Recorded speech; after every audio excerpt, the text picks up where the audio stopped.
नमस्कार, बहुत स्वागत है आपका। आप देख रहे हैं छत्तीसगढ़ राउंड अप। मैं हूं आपके साथ ऋतु ज्ञानवानी। जम्मू कश्मीर में बाबा अमरनाथ की गुफा के पास बादल फटने से बड़ा हादसा हुआ है। इस वक्त की बड़ी खबर आपको बता रहे हैं। बादल फटने से बड़ा हादसा होने की खबरें हैं।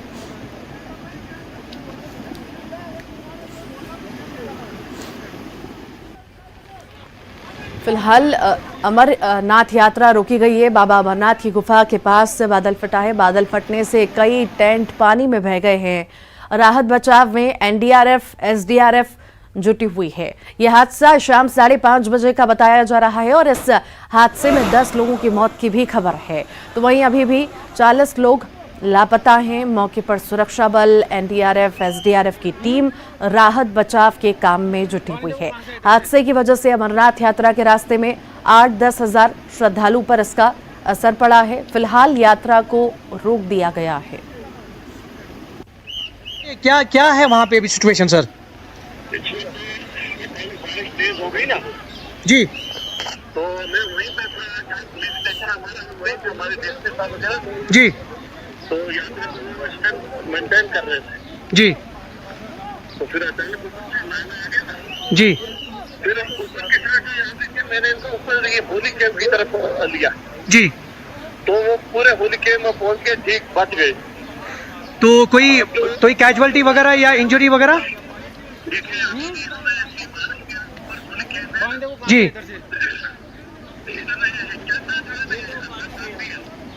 जी, जी, जी, जी, होली कैंप की तरफ जी, तो हमने जो नीचे नाला आ गया उसमें कई टेंट गए हैं।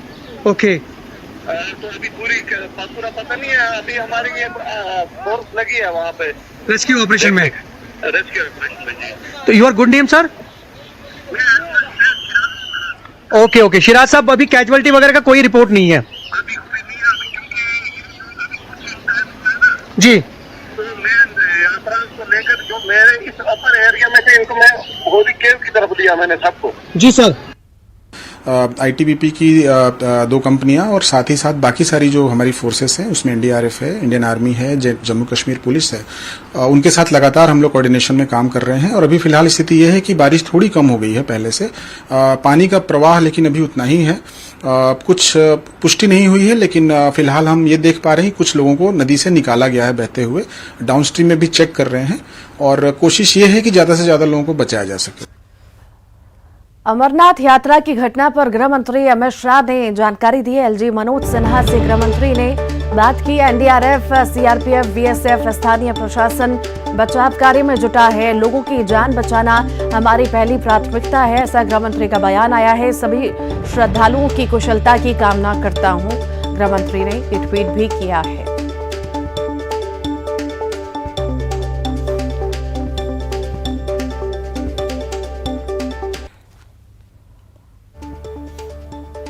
बाबा अमरनाथ जी की गुफा के पास बादल फटने से फ्लैश हुआ है के संबंध में मैंने एलजी श्री मनोज सिन्हा जी से बात करी है, स्थिति की जानकारी ली है।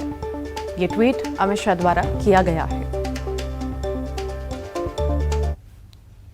रायपुर से बड़ी खबर है। रेल यात्रियों के लिए थोड़ी राहत की खबर है। छत्तीसगढ़ से गुजरने वाली रद्द ट्रेनें फिर से बहाल होने जा रही हैं। रेलवे ने 27 ट्रेनों को बहाल कर दिया है। 16 एक्सप्रेस और 11 पैसेंजर ट्रेनें बहाल हुई हैं। 10 से 17 जुलाई तक ट्रेनों को बहाल किया गया है।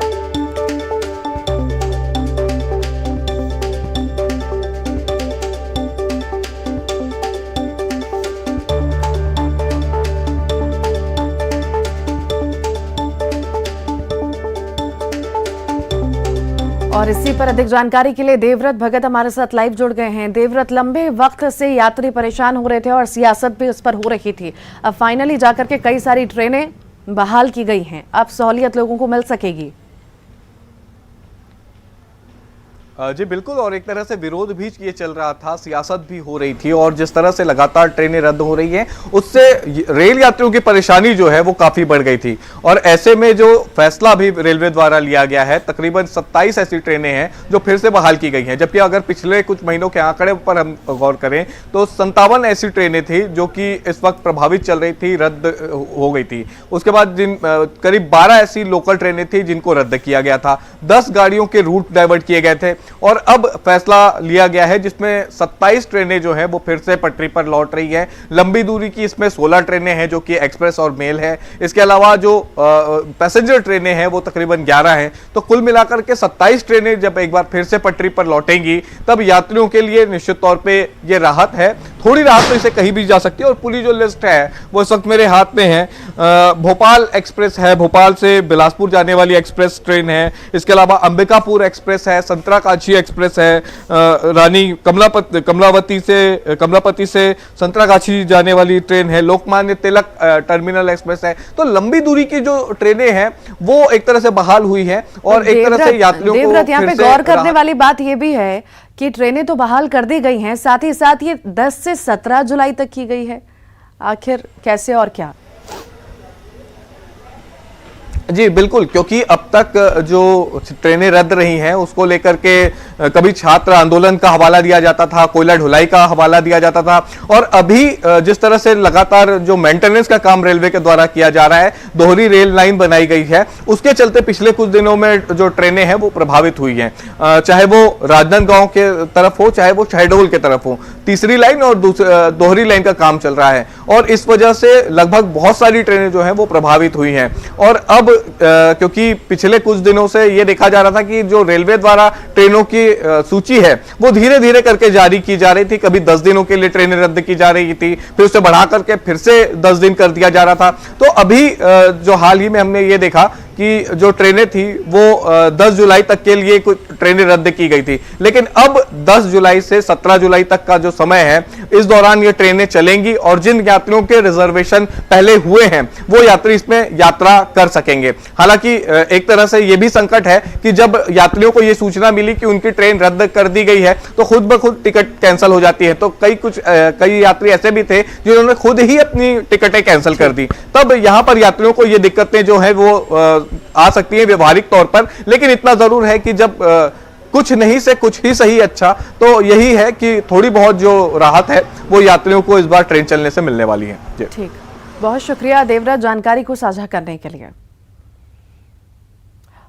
बात अब कोरबा की करेंगे, जहां पर कोरबा के गेवरा रेलवे स्टेशन में यात्री ट्रेनों की मांग को लेकर यूथ कांग्रेस के कार्यकर्ताओं ने अनोखा प्रदर्शन किया। कोरबा रेलवे स्टेशन पर ट्रेनों की मांग को लेकर यूथ कांग्रेस के कार्यकर्ताओं ने भीख मांगी। गेवरा स्टेशन में यात्री ट्रेनों के परिचालन के साथ ही ट्रेनों की लेट लतीफी बंद करने की मांग कांग्रेस कार्यकर्ताओं ने की है। रेलवे अधिकारियों से मांग करते हुए यूथ कांग्रेस का कहना है कि गेवरा में यात्री ट्रेनों के नहीं रुकने से हजारों लोगों को मुश्किलों का सामना करना पड़ रहा है। ट्रेनों का परिचालन शुरू नहीं होने पर उग्र आंदोलन की चेतावनी यूथ कांग्रेस के कार्यकर्ताओं ने दी है। रेलवे प्रबंधन की मनमानी और रेलवे के द्वारा जो यात्री ट्रेनों का परिचालन बंद किया गया है एवं ट्रेनों की जो लेट लतीफी की जा रही है, उन सभी चीज़ों को मांग को लेकर के आज यह रेलवे के ARM को हमारे द्वारा पत्र सौंपा गया एवं भीख मांगकर एक सांकेतिक धरना प्रदर्शन भी यहाँ पर। कवर्धा में वन मंत्री मोहम्मद अकबर ने 111 शाला संगवारी को नियुक्ति पत्र दिया। मंत्री ने शिक्षा के क्षेत्र में बेहतर काम करने वाले 24 शिक्षकों को मुख्यमंत्री शिक्षा अलंकरण सम्मान से सम्मानित किया। 12 शिक्षकों को ज्ञानदूत सम्मान से सम्मानित किया गया। जो बैगा समुदाय से जिन लोगों को शिक्षा के क्षेत्र में पढ़ाने का अवसर दिया गया है, उनको 111 लोगों का प्रमाण पत्र यहाँ पे अभी जारी किया गया है, और 30 लोगों का ज्ञानदीप पुरस्कार शिक्षक। तो ये कार्यक्रम आयोजित यहाँ पे था, और बैगा समाज में काफ़ी उत्साह है जिस प्रकार से इनको अवसर दिया जा रहा है। राज्य सरकार से ये भी फैसला लिया गया है कि जो तृतीय और चतुर्थ श्रेणी के जो पद हैं तो रिक्त स्थानों पर प्राथमिकता के आधार पर इनको नियुक्ति दिया जाना है, जिसका क्रम आगे चल के हम लोग प्रारंभ। छत्तीसगढ़ के स्कूलों में अब शनिवार का दिन नो बैग डे होगा, यानी स्कूल तो आना होगा लेकिन बिना किताब कॉपी के। छात्रों को अब सप्ताह में एक दिन पूरी तरह से बिना किताब कॉपी के स्कूल आना है। स्कूल शिक्षा विभाग ने फैसला लिया है कि राज्य के सभी प्राइमरी और मिडिल स्कूलों में शनिवार को छात्र बिना बैग के स्कूल पहुंचेंगे। शनिवार को स्कूल में केवल एक्स्ट्रा करिकुलर एक्टिविटीज होंगी। बैगलेस डे में बच्चों को स्कूलों में योग, व्यायाम, खेलकूद और सांस्कृतिक गतिविधियां कराई जाएंगी। सरकार के इस फैसले से बच्चों में काफी खुशी है। हमारे सहयोगी देवव्रत भगत ने कुछ स्कूली छात्रों से इस मुद्दे पर बात भी की, देखिए आप भी।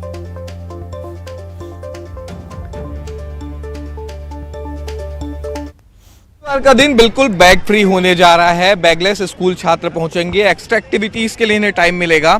और कुछ छात्राएं इस वक्त मेरे साथ हैं जो कि स्वामी आत्मानंद के स्कूल वाले बच्चे आप देख रहे हैं, जिनके कंधों पर इस वक्त भारी बैग टंगा हुआ है। लेकिन एक दिन हफ्ते का ऐसा होगा जब बैग लेकर के आपको स्कूल नहीं आना है। कितना अच्छा ये कदम मान रहे हैं? बहुत अच्छा लगेगा अगर एक दिन फ्री मिलता है तो। अच्छा, क्या कौन सी एक्टिविटीज में इंटरेस्ट है आप लोगों को? सर हम लोग बहुत सारी एक्टिविटीज़ अटेम्प्ट कर सकते हैं अगर बैगलेस डे हुआ तो, क्योंकि हम लोग बहुत दूर दूर से आते हैं तो मतलब हम बच्चों पे भी बहुत सारे बर्डन पड़ जाते हैं बैग मतलब बुक्स वगैरह को लेके। एंजॉय करने के लिए मिलना चाहिए, क्योंकि पढ़ाई के साथ साथ एंजॉय भी जरूरी है ताकि बच्चे और अच्छे से कंसंट्रेट कर पाए अपने पढ़ाई को लेकर। Favourite activities gaming. हाँ, वो पूरा टाइम अभी इसमें मिल पाता है रोजाना जब पढ़ते हैं तो? नहीं अभी स्पोर्ट्स का टाइमिंग उतना नहीं मिल रहा है, अभी सब सिर्फ कॉपीज तो अभी कैसे करोगे आप लोग? जैसे अब मिलता है खाली टाइम, तब सैटरडे का यूज किस तरह से? हम लोग को मैम बोल रही है कि जैसे कि हम लोग ग्रुप डिस्कशन कर सकते हैं। ऐसी बहुत सी चीज़ें हैं जो हम पढ़ाई के दौरान नहीं कर सकते। गेम्स पीरियड होता है, लाइब्रेरी पीरियड होता है, पर हम लोग हर समय गेम्स का जो हम लोग का जो फेवरेट है वो तो नहीं खेल पाते ना, सबके अकॉर्डिंग चलना होता है। सैटरडे ऐसा टाइमिंग होगा हमारे लिए फ्री जिसमें स्टूडेंट अपने माइंड को फ्रेश कर सकेंगे थ्रू स्पोर्ट्स से भी, ताकि हम अपना कितना भारी हो जाता है बैग? बहुत हो जाता है, मतलब हम लोग का पूरा पीठ उठाते बहुत हालत खराब होता है। और हम लोग अगर ऐसा होता है तो हम लोग यूटिलाइज भी कर सकते हैं जिस चीज़ में हमको इंटरेस्ट है। अगर हम उसको और निखार पाएंगे तो उससे अच्छा हम लोग के लिए और क्या मौका हो सकता है। तो बिल्कुल एक तरह से ये बड़ा मौका ही छात्रों को मिला है, जिसमें कि जो शनिवार का दिन होगा उसमें एक्स्ट्रा एक्टिविटीज़ होंगी, छात्रों को कुछ करने का मौका मिलेगा। और हर छात्र में कोई ना कोई हुनर ज़रूर होता है और उस हुनर को निखारने का मौका एक तरह से सैटरडे स्पेशल मिलेगा। प्रदेश के सभी स्कूलों में ये एक्टिविटीज़ होंगी, जिसमें कि सुबह से लेकर के जब तक स्कूल चलेगा सैटरडे को, वो तमाम एक्टिविटीज़ की जाएगी और बच्चों का हुनर निखारा जाएगा। कैमरा पर्सन इमरान कुरैशी के साथ देवव्रत भगत, न्यूज़ 18 रायपुर। प्रदेश में कोरोना के मामले लगातार बढ़ रहे हैं। कोरोना के बढ़ते मामलों में स्वास्थ्य विभाग की चिंता भी बढ़ा दी है। सबसे पहले 27 जून को कोरोना के 100 मरीज मिले। 28 जून को आंकड़ा बढ़कर 186 पर पहुंच गया। फिर 29 जून को इसमें थोड़ी गिरावट आई और आंकड़ा पहुंचा 126 के पास। 30 जून को आंकड़ा फिर बढ़कर 167 हो गया। जुलाई में भी कोरोना के आंकड़ों में उतार चढ़ाव होता रहा। 1 जुलाई को 129, 2 जुलाई को 161, 3 जुलाई को 91, 4 जुलाई को 132, 5 जुलाई को 165, 6 जुलाई को 220 और 7 जुलाई को 251 कोरोना के नए मरीज मिले। कोरोना के नियमों का पालन नहीं करने से प्रदेश में कोरोना के मरीज बढ़ रहे हैं।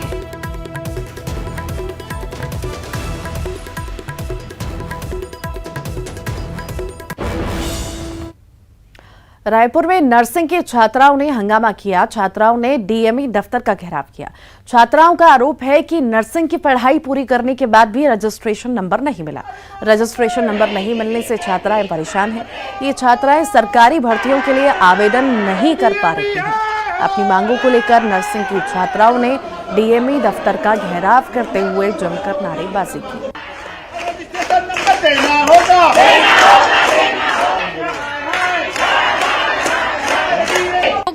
अभी लगातार हम लोग 2022 के बैच वाले हैं और हम लोग को कोई भी पोस्ट निकल रहा है रजिस्ट्रेशन नंबर के बिना। हम लोग को उसमें फॉर्म नहीं डाल सक रहे हैं हम लोग, तो इसलिए हम लोग को रजिस्ट्रेशन नंबर चाहिए। हम लोग रजिस्ट्रेशन नंबर के लिए यहाँ आए थे, लेकिन हम लोग को पिछले साल टेबुलेशन के बेस पे रजिस्ट्रेशन नंबर मिल गया था, लेकिन इस साल टेबुलेशन के बेस पे रजिस्ट्रेशन। अभी चंदीलाल चंद्राकर की भी भर्ती निकली है, सीएचओ की भर्ती निकली है और हम लोग का मेन टारगेट नॉर्सेट है। अगर हमको अभी रजिस्ट्रेशन नंबर नहीं मिलेगा तो हम लोग नॉर्सेट के लिए भी बैठ भी नहीं पाएंगे। हम लोग किसी रूल्स के अगेंस्ट नहीं जा रहे हैं। हम लोग को सिर्फ ये चाहिए कि हम लोग को हमारा अधिकार मिले। हम लोग ने 4 साल मेहनत किया है, 10 लाख दे के पढ़ाई किया है और उसके बाद हमको किसी एग्जाम में बैठने भी नहीं दिया जा रहा है। तो ये बहुत नंबर पर, जबकि जब कोई बच्चा पास हो जाता है तो उसको तत्काल रजिस्ट्रेशन नंबर मिल जाता है, लेकिन इनको पास होने के बाद भी रजिस्ट्रेशन नंबर नहीं दिया जा रहा है। और ये जो 800 पदों की जो भर्ती है उसमें अब ये भर्ती से वंचित हो जाएंगे। मतलब सीधा सीधा इनके भविष्य के साथ। एक तरफ प्रदेश के प्राइवेट स्कूल सुविधाओं से लैस हैं, तो वहीं दूसरी तरफ आज भी रायपुर के सरकारी स्कूलों में बच्चे जमीन पर ताल पत्री बिछाकर पढ़ने को मजबूर हैं। ऐसी ही हालात हैं लालपुर के सरकारी स्कूल के, जहां का जायजा लिया हमारी सहयोगी ममता लांजेवार ने।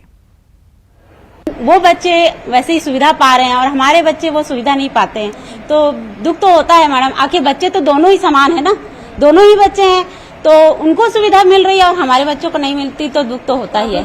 क्यों बच्चे, आप टेबल कुर्सी में बैठना चाहते हो? आप हाँ, क्या चाहते हो? टेबल कुर्सी में बैठना चाहते हैं। आप भी बाकी बच्चों की तरह, बाकी स्कूलों की तरह चाहते हैं कि टेबल कुर्सी हो यहाँ पे? बलरामपुर के ग्राम पंचायत सवनी ने माध्यमिक शाला में बच्चों को 3 दिन से मिड डे मील नहीं मिल पा रहा है। समूह के लोग और रसोइयों की आपसी खींचतान की वजह से बच्चों को पोषण आहार नहीं मिल पा रहा। शाला के रसोइयों का आरोप है कि लकड़ी नहीं मिलने से और पेमेंट न मिलने पाने से खाना नहीं बन पा रहा है। कलेक्टर ने मामले में जांच करने की बात कही है। मेरा नाम करिश्मा है। हम लोग रोज स्कूल आते हैं पर 2-3 दिन से खाना नहीं मिला है।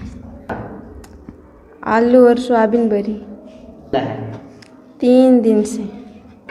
ग्राम सवनी से मैं बोलत हूँ, रसोईया हूँ। 3 दिन से हमें खाना नहीं बनात, मन लकड़ी मिलत ही ना हमें के पैसा मिलत ही। और लकड़ी के बारे हमें बात करिल तो कह देव कि नहीं तो तुम के हमें निकाल देखो नौकरी से। के द्वारा इस बात के संबंध में मुझे जानकारी दी गई है। तत्काल डीओ सबको भी बताया गया है। मुझे ये बताया गया कि वहाँ के रसोई जितने भी लोग हैं उनको शायद पेमेंट ना मिलने की वजह से ये बात आई है। इसमें शासन से भी हम लोगों ने अनुमति मांगा है और बीच में ये बात भी आई थी कि IFSC कोड गलत होने की वजह से उनको लगातार पेमेंट नहीं जा रहा है। हम लोगों ने प्रयास किया है कि उनको पेमेंट तत्काल मिल जाए। जहाँ पे बैंक्स का इशू है उनको IFSC कोड बदलते हुए बैंक से भुगतान भी हो। बलौदाबाजार जिला मुख्यालय से महज 4 किलोमीटर दूर दशनाम गांव के लोगों को पीने का साफ पानी नहीं मिल रहा। गांव में 10 साल पहले पानी टंकी बन चुकी है, लेकिन लोगों के घरों तक नल का पाइप नहीं पहुंचने से साफ पानी नहीं मिल रहा। पानी टंकी बन जाने के 10 साल बाद भी गांव के लोगों को साफ पानी नहीं मिल पा रहा। गांव के लोगों ने घरों में नल का पाइप पहुंचाने के लिए कई बार अधिकारियों से गुहार भी लगाई, लेकिन उसका नतीजा कुछ नहीं निकला। गांव में बना पानी की टंकी सिर्फ शोपीस बनकर रह गई है। टंकी बने 10 साल हो गए सर, अभी तक नल पहुँचे घर में? पाइप बस बिछे सर, नल नहीं पहुँचे हैं। शिकायत करे ऊपर? शिकायत भी कात हो एक बारे में जानकारी नहीं है सर। सरपंच कुछ नहीं करे थे। धमतरी में जिला प्रशासन ने लापरवाह राइस मिलरों पर सख्ती शुरू कर दी है। कस्टम मिलिंग के कोटे के चावल जमा नहीं करने वाले मिलरों से धान की जब्ती की जा रही है। प्रशासन ने कुरूद के परमेश्वरी राइस मिल से 120 मीट्रिक टन धान और करीब 54 मीट्रिक टन चावल जब्त किया है। इसके अलावा कई मिलरों को नोटिस भी दिया गया। प्रशासन की कार्रवाई से मिलरों में हड़कंप भी है। धमतरी जिले में 4,61,000 मीट्रिक टन धान खरीदी की गई। जिले के 206 मिलरों को कस्टम मिलिंग के लिए रजिस्टर किया गया। कलेक्टर के मुताबिक जो मिलर लापरवाही करेंगे उसके खिलाफ सख्त कार्रवाई की जाएगी। राइस मिलर्स ने आसपास के काफ़ी जिलों का, जैसे बालोद है, गरियाबंद है, कांकेर है, कोंडागांव है, रायपुर ज़िले के साथ साथ दुर्ग राजनांदगांव का भी है, इसकी धान का मिलिंग किए हैं। इसकी सेमार जमा करने का था, चावल जमा करने का था। जिस अनुपात में मिलिंग किया गया है उस अनुपात में चावल जमा नहीं कर रहे हैं, इसलिए हमने नोटिस दिया और सबको चावल जमा करवा रहे हैं। बिलासपुर के कानन पेंडारी में एक बार फिर से गंभीर लापरवाही सामने आई। पिंजरे को तोड़कर एक भालू बाहर आ गया। घटना उस समय घटी जब पार्क में लोग घूमने आए हुए थे। भालू के भागने की खबर जैसे ही लगी, कानन पेंडारी जू में हड़कंप मच गया। आनन फानन में जू प्रबंधन ने पार्क में आए लोगों को बाहर किया। चिड़ियाघर के सभी मुख्य रास्तों को बंद भी किया गया। उसके बाद जू में मौजूद कर्मचारियों ने भालू के रेस्क्यू करने का काम शुरू किया। करीब 2 घंटे की कड़ी मशक्कत के बाद कानन जू के अंदर से ही भालू को रेस्क्यू कर पिंजरे में डाला गया। धमतरी में 3 हाथियों का दल फिर बस्ती के करीब आ चुका है। केरेगांव फॉरेस्ट रेंज के मारदा पोटी गांव के पास दंतैल हाथी देखे जाने के बाद गांव वालों में दहशत का माहौल है। वन विभाग ने इन हाथियों की निगरानी के लिए एक टीम लगा दी है। राजनांदगांव के डोंगरगढ़ में मसीही समाज के धर्मस्थल पर तोड़फोड़ को लेकर मसीही समाज के लोगों में गुस्सा है। 1 सप्ताह बाद भी आरोपियों पर कार्रवाई नहीं होने से आक्रोशित मसीही समाज के सैकड़ों लोगों ने शहर में मौन रैली निकाली।